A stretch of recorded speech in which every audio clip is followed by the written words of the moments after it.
अस्सलाम वालेकुम, क्या हाल है सब। आज फिर से एक बहुत ही अच्छी कहानी लेकर हाजिर हूँ। चलो तो शुरू करते ही।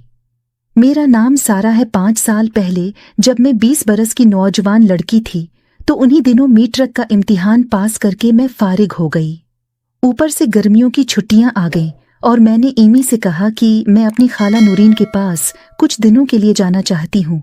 मेरी एक ही खाला है जो कि बहावलपुर के एक गांव में रहती हैं। उनकी शादी चंद साल पहले इस वक्त हुई थी जब मैं पैदा हुई थी।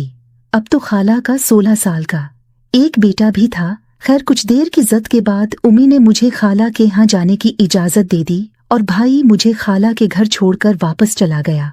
मेरी खाला मुझे अपने घर देखकर बहुत खुश हुई और उसने साफ कह दिया कि अब आई हो तो 1 महीने से पहले वापस जाने नहीं दूंगी, बस आराम से मेरे पास रहो।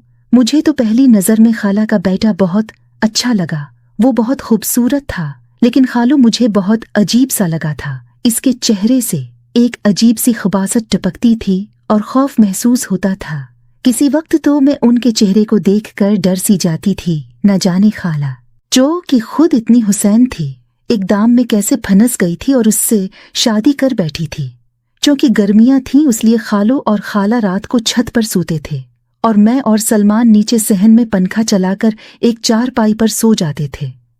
सलमान मेरे साथ काफी उटीच हो गया था। रात मेरी आंख खिली तो मैंने ऊपर छत पर जाने का सोचा, लेकिन अंदर से डर भी लग रहा था कि क्या मालूम ऊपर खालू जाग रहा हो और मेरे बारे में क्या सोचेगा। क्योंकि मैं आपको पहले ही बता चुकी हूँ कि मुझे खालू की शख्सियत अजीब और पुरइसरार सी लगती थी। वो सारा दिन मुझे अजीब सी नजरों से देखता रहता था, लेकिन जब मैं उनको देखती तो वो मुस्कराने लगता था।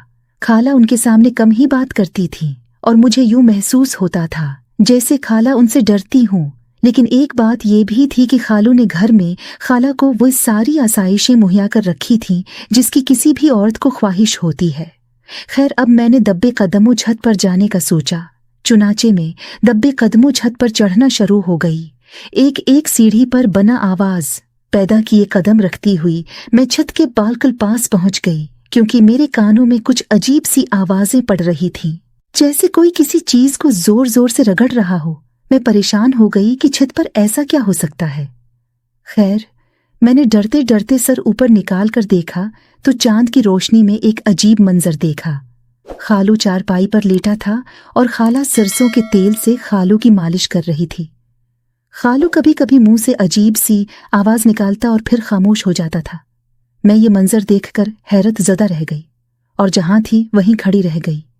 मेरे कदम जैसे जमीन ने जकड़ लिए थे। ना जाने कितने पल बीत गए कि अचानक खाला ने गर्दन घुमाकर मुझे देख लिया और मुस्कुरा कर कहा कि आ जाओ बेटा। मैं खाला को अपनी तरफ मतवजा पाकर होश में आ गई और जल्दी से नीचे उतरकर चारपाई पर जाकर लेट गई। मुझे हैरत हो रही थी कि ये सब क्या माजरा है। उन्हें सोचों में मैं सो गई। सुबह उठी तो खालू घर पर नहीं थे। खाला किचन में मसरूफ थी। मैं मुंह हाथ धोकर उनके पास चली आई। वो मेरे लिए नाश्ता तैयार करने लगी तो अचानक मेरे ज़हन में रात वाला मंजर आ गया। मैंने झट से उस बारे में सवाल कर डाला उससे पहले कि मैं कुछ बोलती। खाला ने बताया कि दोस्तों, अगर पार्ट 2 देखना चाहते हो तो मेरे चैनल को सब्सक्राइब करें और अगर पार्ट 2 देखना चाहते हो तो कमेंट्स कर दो।